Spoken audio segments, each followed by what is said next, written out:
Annette here from Ask Me Decor. Welcome back. And if you're new here, thanks for joining me. So today's episode is all about these beauties, pine cones. Have you ever gone for a walk in your neighborhood or on a trail and you see some really great looking pine cones? And the first thing you think is, I could use them in my decor, especially for Christmas. So you pick a few and you bring them home. Collected pine cones are great. Number one, they're free. And number two, they can look great in Christmas decor. They can go with almost any theme for the holiday. So there's a few things you need to do before you add them to your decor. Pine cones can have bugs in them, they can have germs and mold, so we're going to need to sterilize them. What I do is put them on a cookie sheet with some parchment paper, and I put them in the oven at 200 degrees for 2 hours. Now, wood will burn at 300 degrees, so you don't have to worry about these catching on fire. I would check them often just to make sure. Once they come out of the oven, they're ready to be used in your decor. Let me show you where I got mine.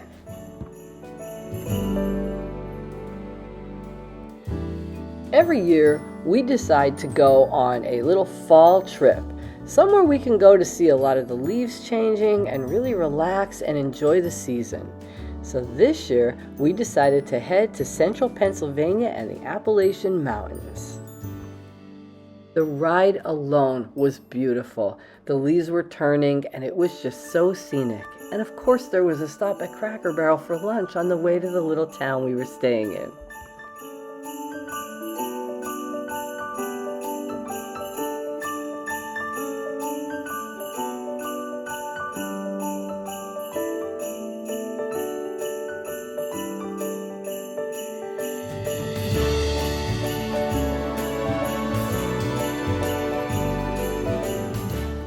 When we came across the sign that said Scenic Outlook, we couldn't help but turn and go and check it out, and it delivered. What a beautiful view of all of the Appalachian Mountains. It was gorgeous. They call this region the Endless Mountains of Pennsylvania, and there are many things to do.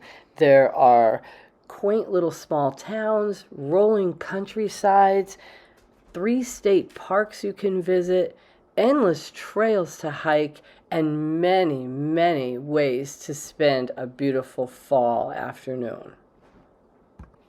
While we were in the area, we did check out a property.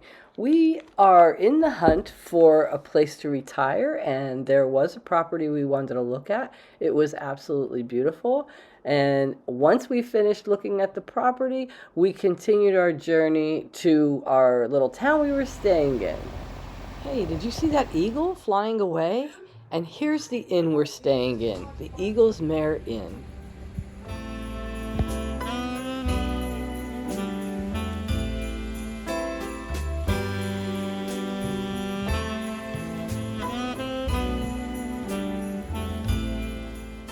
The inn was very quaint and cozy with a traditional colonial look to it. It was built in 1887, very old, very historic. No elevators, no telephones in your room. It just was like stepping back in time. I loved the furniture placement, the wallpaper, and check out these sconces on the wall in the dining area. I love them. I wouldn't mind having those in my house. This meeting room was so cozy with checkers you could play and chess and some historic photos that really captured the people that live in this town. Once we got settled in our room, it was time to head to the lake. The whole town is centered around this lake, and Eagle's Mare is the poetic name for lake. So this is how the town got its name. And this lake was breathtaking and so enjoyable. We did have access to kayaks and bicycles and all, but it was chilly that day, so we opted for just a nice walk around the lake.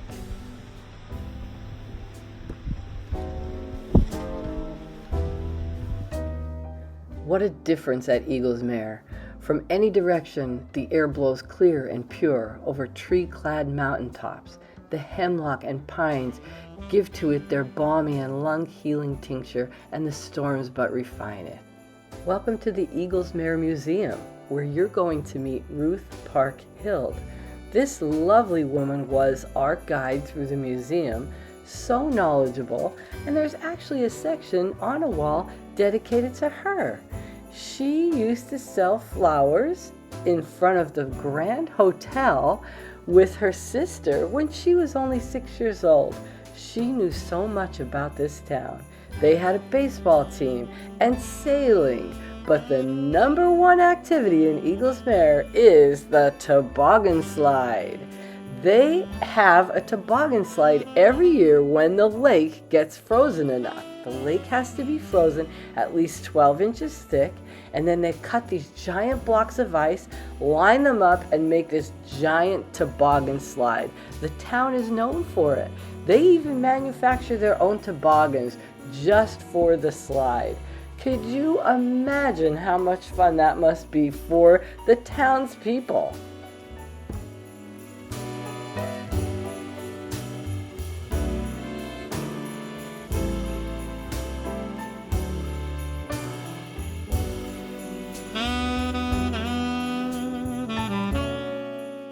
This town is very walkable. Beautiful sidewalks, beautiful homes. Every home has like a mountain appearance to it, and these homes are historic.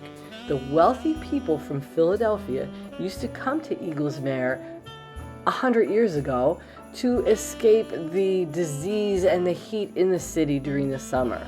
This mountain air, they believed, was healing to them. Now, there were 3 very large grand hotels in Eaglesmere, but they were all made of wood, and according to Ruth Hild, they're all gone now. So there's inns and bed and breakfasts to stay in. We chose the Eaglesmere Inn, which was perfect. This walk is where I got my pine cones. You will see coming up there was a large property with a very big mansion, just beautiful, and pine trees surrounding it and lining the street. The pine cones were perfect, so I couldn't help myself. I had to pick some and bring them home.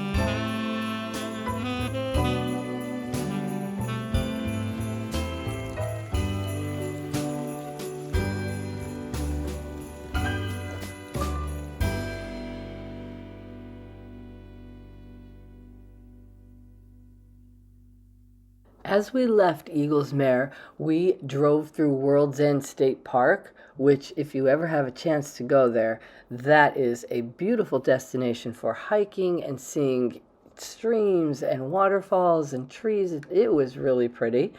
We did find a covered bridge, and that was fun. We got out and took some pictures of the covered bridge, and we found out that that was built in 1850. Could you imagine how old that covered bridge is?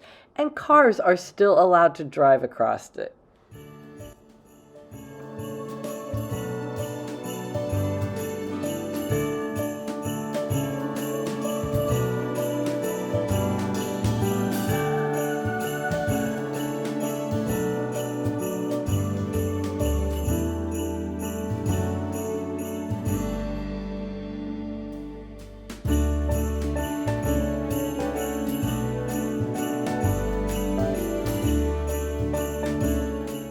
Time to say goodbye to Eaglesmere, but it was a great fall weekend escape, and those falling leaves soon would turn to snowflakes, and that left me so excited to get my pine cones home and start decorating for Christmas.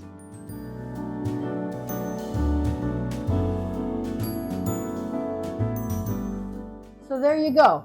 clean and ready to use in your decor. Now, if you wanted to scent these pine cones, you could put them in a baggie, add 20 to 30 drops of essential oils. Cinnamon is a really good scent for that.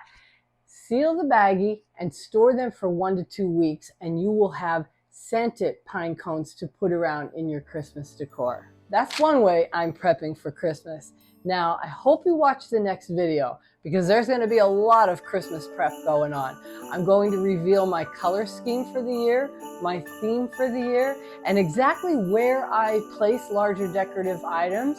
I'm going to go through my process with you of how I decide where everything's going. It's a good idea to prepare for your decorating. It'll make it a lot easier when you actually start doing it. So tune into that video. If you have any questions on this, just ask me. I will leave the directions in the description below. And I can't wait to see you in the next video.